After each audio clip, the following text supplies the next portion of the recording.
Hi everyone, मैं robin आप सभी को फिर से एक बार वेलकम करता हूं हमारी किरण पब्लिकेशन के इस PYQs English language chapter wise book के वन वर्ड सब्स्टिट्यूशन के डिस्कशन में। This part will be presented by me, my name is robin. तो चलिए फटाफट से स्टार्ट करते हैं।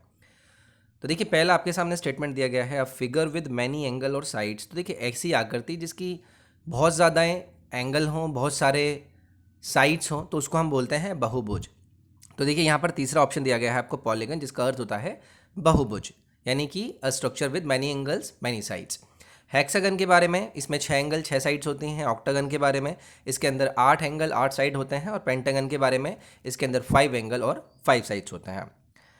नेक्स्ट है an extract from a book of writing. तो देखिए, अगर आप किसी बुक से या फिर शॉर्ट राइटिंग से, म्यूज़िक से, फिल्म से अगर कोई छोटा सा अंश निकाल लें, तो उस अंश को क्या बोला जाता है? उसे बोला जाता है एक्सर्प्ट। एक्सर्प्ट यानी कि किसी भी short piece, writing, music, film का एक छोटा सा अंश। रिव्यू के बारे में आपको पता होगा, इसको हम समीक्षा करना करते हैं, क्योंकि ऐसी रिपोर्ट जो कि मैगजीन या पेपर के थ्रू आती है, जहाँ पर हम किसी की समीक्षा करते हैं। नेक्स्ट है फुट नोट। देखिए, फुट नोट होता है पन्ने के नीचे एक टिप्पणी लिखी जाती है, यानी कि एक एक्स्ट्रा पीस ऑफ इन्फॉर्मेशन लिया जाता है, प्रिंट किया जाता है किसी भी बुक के पन्ने के नीचे, उसे हम फुट नोट बोलते हैं। प्रीफेस क्या होता है? प्रीफेस भूमिका होती है जो कि इंट्रोडक्शन का पार्ट करती है किसी भी बुक का। One living on vegetables. तो वेजिटेबल्स पर जीने वाले व्यक्तियों को या फिर जीवियों को हम क्या बोलते हैं? वेजिटेरियन, यानी कि शाकाहारी बोलते हैं। नेक्स्ट है पर्सन हु सपोर्ट्स और speak in favour of something. कोई ऐसा व्यक्ति जो कि सपोर्ट करता है या उसके फेवर में बोलता है, उसे हम बोलते हैं किसी का समर्थक या फिर उसका वकील होना, यानी कि इसके लिए जो हम यहाँ पर वन वर्ड यूज करेंगे वो करेंगे एडवोकेट। नेक्स्ट है the firing of many guns at the same time to mark an occasion. तो देखिए, किसी भी ओकेजन को मार्क करने के लिए सेम टाइम पर अगर आप एक साथ गन्स को फायर करें, तो उसको लेकर जो वन वर्ड यूज किया जाता है वो यूज किया जाता है साल्वो, यानी कि फौजी सलामी हम इसे बोलते हैं। नेक्स्ट है a word that reads the same backward as forward. तो देखिए, कोई ऐसा शब्द जो कि बैकवर्ड और फॉरवर्ड दोनों ही तरफ से सेम तरीके का अपना अर्थ बताता है। जैसे मैडम है, MADAM, आगे से पढ़िए सेम है, पीछे से पढ़िए MADAM, आप वो भी सेम है।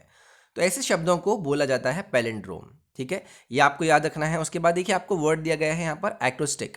एक्रोस्टिक का अर्थ होता है जैसे आपने एक पोएम पढ़ी हो या फिर एक पीस ऑफ राइटिंग पढ़ी हो, इन विच कोई particular letter in each line इस तरीके से हो जैसे कि वो एक सिंगल शब्द बताएं। जैसे कि मैंने एक लाइन लिख ली, क्रंची एंड चेवी, एक वर्ड लिखा ऑसम, तीसरा वर्ड लिखा नाइस एंड स्वीट, चौथा वर्ड लिखा डिलाइटफुल एंड डिलीशियस, पांचवा वर्ड लिखा यमी ट्रीट।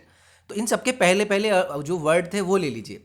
जैसे पहले वाले का क्रंची एंड चीवी का C आ गया, ऑसम का A आ गया, नाइस एंड स्वीट्स का N आ गया, डिलाइटफुल एंड डिलीशियस का D आ गया और यमी ट्रीट का Y आ गया। तो यहाँ से जो वर्ड आपका कैंडी बनाना, इसको हम बोलते हैं एक्रोस्टिक। देखिए, नेक्स्ट वर्ड है आपको दिया गया यहाँ पर एक्रोनिम। एक्रोनिम क्या होता है? ये होता है कोई एक ऐसा वर्ड जिसे आप किसी बड़े वर्ड को छोटा करके बनाते हैं। जैसे एड्स है, एड्स को आप क्या बोलते हैं? एड्स को बोलते हैं आप एक्वायर्ड इम्यून डेफिशिएंसी सिंड्रोम। इसी तरीके से आपका होमोफोन आ जाता है, जिसमें आपके वर्ड इस तरीके से होते हैं जिनके स्वर तो एक तरीके से निकलते हैं लेकिन उनके अर्थ अलग अलग होते हैं। जैसे BY बाई भी अलग मतलब देता है और BU बाई भी आपका अलग मतलब देता है। नेक्स्ट है अ person who is self centred. तो देखो, ये कोई ऐसा व्यक्ति जो कि हमेशा सिर्फ अपनी बात ही अहमवादी होता है, उसको हम क्या बोलते हैं? ईगोइस्ट बोलते हैं। नेक्स्ट है, देखिए आपको यहाँ पर वर्ड दिया गया मासोचिस्ट। मासोचिस्ट होता है जो कि हमेशा एंजॉय करते हैं दूसरे लोगों को अनप्लीजेंट या फिर पेनफुल सिचुएशन में देखना। नार्सिसिस्ट क्या होते हैं? ये होते हैं आपके आत्मकामी, a person who admires himself, मतलब अपने आप की अपनी अपीयरेंस को लेकर ही वो हमेशा कामफुल रहते हैं, उसे हम बोलते हैं नार्सिसिस्ट। नेक्स्ट है इसेंट्रिक। ये होते हैं आपके, देखिए कैसे व्यक्ति जो कि दूसरे लोग मानते हैं कि भाई ये बड़े ही स्ट्रेंज हैं, बड़े ही अनयूजुअल टाइप के हैं, तो ऐसे व्यक्ति कहलाएंगे इसेंट्रिक। नेक्स्ट है अ प्रिंसिपल और standard by which anything is और कैन बी जज। तो देखिए, एक ऐसा सिद्धांत या फिर एक ऐसा स्टैंडर्ड जिससे किसी चीज़ को आप जज कर सकें। तो देखिए, इसे हम बोलते हैं क्राइटेरिया। आपने सुना होगा भाई, किसी चीज़ का मानक हो, मापदंड हो, जिसके आधार पर आप बताएं कि वो चीज़ कैसी है, तो आप इसी के आधार पर इसको क्या कर पाते हैं? माप पाते हैं। नेक्स्ट है आपके सामने the practice of having many wives. तो देखिए, एक ऐसी प्रैक्टिस जहाँ पर बहुत सारी बीवियाँ हों, उसको लेकर जो वन वर्ड यूज़ किया जाता है पॉलीगामी। बाईगामी क्या होता है? इसमें 2 विवाह होते हैं। कैलीग्राफी क्या होता है? ये आपकी हैंड राइटिंग होती है, सुंदर हैंड राइटिंग। पॉलीएंट्री क्या हो जाएगा? इसमें आपके बहुत सारे पति की प्रथा की यहाँ पर बात करी जाती है। नेक्स्ट है टेक ग्रेट प्लेजर। तो देखिए एक ऐसी कंडीशन जहाँ पर किसी के मौज बनाने की हम बात करते हैं तो उसको बोलते हैं हम रेबल। ठीक है, रेबल यानी कि मौज मस्ती करना, मौज बनाना। बाकी सभी के तो वर्ड आपको पता ही होंगे। ओवरहॉल का पूछ बता दीजिए, ओवरहॉल का क्या होता है? जब आप किसी की पूरी जांच करके उसको मरम्मत करते हैं ना, उसको आप बोलते हैं ओवरहॉल। नेक्स्ट है अ स्ट्रॉन्ग डिसलाइक। तो देखिए अगर आपके अंदर किसी के प्रति स्ट्रॉन्ग एंगर हो, हेटरेड हो, दुश्मनी की भावना हो, घृणा हो, उसको लेकर जो आप वर्ड यूज़ करते हैं वो करते हैं एनिमोसिटी। ठीक है, उसके बाद आपको एक वर्ड दिया गया है यहाँ पर रेसिप्रोसिटी, यानी कि ये एक ऐसी सिचुएशन होती है जो दो लोगों के बीच में, दो कंट्री के बीच में इस तरीके की होती है कि भाई आप मेरे लिए अच्छा कर दीजिए, मैं आपके लिए अच्छा कर दूंगा। यानी कि इनके बीच में क्या हो रहा है? रेसिप्रोसिटी हो रही है। नेक्स्ट है एंट्रीटी। एंट्रीटी होता है जहाँ पर आप एक सीरियस एंड एक इमोशनल रिक्वेस्ट करते हैं, उसको हम एंट्रीटी बोलते हैं। मलाइस क्या होता है? इसके बारे में आपको पता होगा, किसी के प्रति हेटरेट रखना कि इसके साथ कुछ बुरा हो जाए, उसको मैं क्या बोलता हूँ? मलाइस बोलता हूँ। नेक्स्ट है मेक समथिंग सीम लेस इंपॉर्टेंट, सिग्निफिकेंट और ट्रिफलिंग। तो ऐसी कंडीशन जहाँ पर मैं किसी चीज़ को नीचा या छोटा या ऐसा तुच्छ दिखाने की कोशिश करूँ, उसको लेकर मैं यहाँ पर वन वर्ड यूज़ कर सकता हूँ, ट्रिवियलाइज। ट्रिवियलाइज यानी कि मैं किसी चीज़ को वहाँ पर लेस सिग्निफिकेंट, लेस इंपॉर्टेंट बताने की कोशिश कर रहा हूँ। नेक्स्ट है अ जेस्चर एक्सप्रेसिंग रिस्पेक्ट, जैसे कि हम सर झुकाते हैं। तो एक ऐसे जेस्चर को अगर आपसे पूछा जाए कि भाई ये क्या है, तो इसको आप बोलते हैं, यहाँ पर एक वर्ड दिया गया है ऑबिसेंस। ऑबिसेंस का अर्थ होता है जब आप किसी को रिस्पेक्ट करते हैं, उसको प्रणाम करते हैं, उसका अभिवादन करते हैं। कंसेंशुअल क्या होता है? ये होता है किसी के साथ आपका कंसेंट से आप इन्वॉल्व होना, ये आपका कहलाता है कंसेंशुअल। नेक्स्ट की तरफ बढ़ते हैं। A spot or a strain cause by the discolouring substance. तो जब आप देखिए आपकी कपड़ों पर कोई स्पॉट लग जाए, कोई दाग लग जाए, तो उसको लेकर जो हम वन वर्ड यूज़ करते हैं ना, वो करते हैं ब्लॉट। ब्लॉट यानी कि कोई डार्क मार्क हो जाए, दग्गा, दाग या धब्बा लग जाए, उसको हम ब्लॉट बोलते हैं। ह्यू क्या होता है? ह्यू होता है एक कलर या उसका शेड, उसको हम रंग बोल सकते हैं। टेंट क्या होता है? टेंट होता है आपका कोई रंगत। जैसे कलर की कुछ वैरायटी होती है, तो ऐसे ही मैं अगर शेड के रूप में ले लूँ तो उसे मैं टेंट बोल दूंगा। डाई के बारे में आपको पता है, सिंथेटिक सब्सटेंस होता है जो कि आपके कलर चेंज करने के लिए यूज़ हम करते हैं। Person who files a suit. तो देखिए कोई ऐसा व्यक्ति जो कि कोर्ट में जाकर एक फॉर्मल कंप्लेंट दायर करता है, उसको हम बोलते हैं प्लेनटिफ, जो कि फाइल्स करता है सूट को। नेक्स्ट है one who offers his service of his own free will. तो देखिए कोई ऐसा व्यक्ति जो कि अपनी मर्जी से आकर अपनी सेवा प्रदान करने के लिए तैयार हो जाता है, उसे हम क्या बोलते हैं? वॉलंटियर बोलते हैं। इसकी स्पेलिंग याद रख लेंगे, इसकी स्पेलिंग भी पूछ ली जाती है। नेक्स्ट है one who is always doubting. तो ऐसा व्यक्ति जो कि हमेशा किसी ना किसी पर डाउट करता रहता है, उसको लेकर हम वन वर्ड यूज करते हैं स्केप्टिव, यानी कि ये शकी होते हैं। डाइस्ट क्या होते हैं? डीस्ट होते हैं जो कि आस्तिक होते हैं, जो कि बिलीव करते हैं भगवान के अंदर। रेशनलिस्ट क्या होते हैं? ये हमेशा बिलीव्स करते हैं कि भाई सभी के बिहेवियर, सभी के जो ओपिनियन है वो बेस्ड होने चाहिए किसी इमोशंस पर, बिलीव्स के ऊपर, यानी कि तर्क होना चाहिए उनके ऊपर।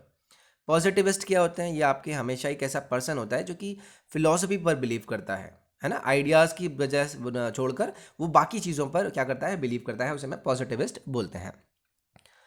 स्लेव्स के कलेक्शन को क्या बोलते हैं? जहाँ पर काफिला होता है, जहाँ पर जानवर, कैदी या गुलामों को रखा जाता है, उसे बोला जाता है कॉफल। ये आपको याद रखना है। कॉफल यानी कि ग्रुप ऑफ एनिमल्स या फिर प्रिजनर्स, उसे हम कॉफल बोलते हैं। नेक्स्ट है the area of medicine that treats illness of bones. तो देखिए जब आप हड्डियों की ट्रीटमेंट से रिलेटेड बात करें कि भाई हड्डियों की ट्रीटमेंट के लिए कौन सी साइंस यूज़ करी जाएगी, तो ऑर्थोपेडिक्स एक ब्रांच जो कि कंसर्न होती है बोन्स के डिजीज से रिलेटेड, उसको हम ऑर्थोपेडिक्स बोलते हैं। और निथोलॉजी, इसे हम पक्षी विज्ञान बोलते हैं। पेडियाट्रिक्स होती है आपकी बाल चिकित्सा। उसके बाद अगर मैं ऑर्थोडोंटिक्स की बात करूं तो दांतों से रिलेटेड जो भी प्रॉब्लम्स होती हैं उनका संशोधन करने के लिए ये होती है आपकी ऑर्थोडोंटिक्स।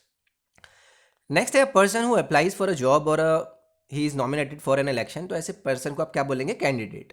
या तो किसी इलेक्शन के लिए नॉमिनेट हुआ हो या फिर उसने किसी जॉब के लिए अप्लाई किया हो, यानी कि वो कहलाएगा एक कैंडिडेट।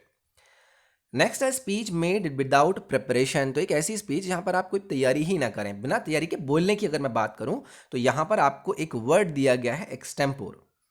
बिना तैयारी के आप बोलना शुरू कर दें तो उसको मैं बोलूंगा एक्सटेम्पोर, यानी कि बिना तैयारी के बोलना। इम्प्रॉम्प्टू, इम्प्रॉम्प्टू का अर्थ होता है जब आपने कुछ सोचा ही ना हो, आपने कोई उससे पहले तैयारी ही ना करी हो, मतलब तुरंत आप एकदम तत्कालिक जवाब दें, उसको हम बोलेंगे इम्प्रॉम्प्टू। अनस्क्रिप्टेड, जो कि अलिखित हो। एडलिब का अर्थ होता है जब आप तत्काल भाषण देते हैं बिना तैयारी के, यानी कि आप जो भी दिए गए आपको शब्द होते हैं ना, उनसे संबंध रखते हुए भाषण शुरू कर दें, उसको हम बोलते हैं एडलिब। नेक्स्ट है हैविंग और displaying an overlay critical point of view. जब आप एक ऐसी कंडीशन में हो जब आप लोगों को क्रिटिकल पॉइंट ऑफ व्यू से देखने लगें, तो इसका मतलब होता है आप जजमेंटल हो रहे हैं, आप लोग उन लोगों की एक क्रिटिक्स के तौर पे अपना पॉइंट ऑफ व्यू रखने की कोशिश कर रहे हैं, मतलब आप जजमेंटल हो रहे हैं। राइटिंग और speech in praise of someone, तो एक ऐसी राइटिंग जहां पर आप किसी को प्रेज कर रहे हो, किसी का गुणगान कर रहे हो, किसी की स्तुति कर रहे हो, उसको लेकर जो आप वर्ड यूज करते हैं वो क्या यूज करते हैं, यूलॉजी। ठीक है। ट्रिब्यूट के बारे में आपको पता है, श्रद्धांजलि हो गया। अक्लोइड का अर्थ क्या होता है, ये आपको शाबाशी देने की बात होती है। ओरेशन का क्या अर्थ होता है, ये आपका भाषण होता है। Obtain something by force, threat और अनफेयर मीन्स, अगर आप किसी चीज़ को पाएं फोर्सफुली या फिर कुछ ऐसी हरकतों से धमकी देकर कोई चीज़ मांग लें, तो उसको हम बोलते हैं एक्सटॉर्ट।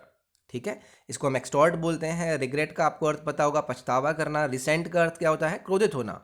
और इनकम्पास का अर्थ होता है किसी चीज़ को सराउंड करना, यानी कि घेरना। Next a person who repairs broken window glasses, तो देखिए जो आपकी विंडो होती हैं उनके अगर ग्लास वगैरह टूट जाते हैं, उनको रिपेयर करने वाले व्यक्ति को बोला जाता है ग्लेजियर, यानी कि शीशा जड़ने वाला। ये आपका नेक्स्ट होगा। तो दिस वाज दी पार्ट जो कि आपका वन वर्ड सब्स्टिट्यूशन के एक और पार्ट से था। वीडियो पसंद आई तो लाइक करें, वीडियो को शेयर करें, चैनल को सब्सक्राइब करें, बेल आइकन दबाएं, नोटिफिकेशन मिलते रहेंगे। और पीडीएफ, करंट अफेयर्स, इन सभी चीज़ों के लिए टेलीग्राम और इंस्टाग्राम को ज्वाइन कर लें। रेगुलर पोस्ट मैं आपके लिए वहाँ पर डालता रहता हूँ। नेक्स्ट वीडियो में मिलते हैं, अपना ख्याल रखिए, take care, bye bye, thank you.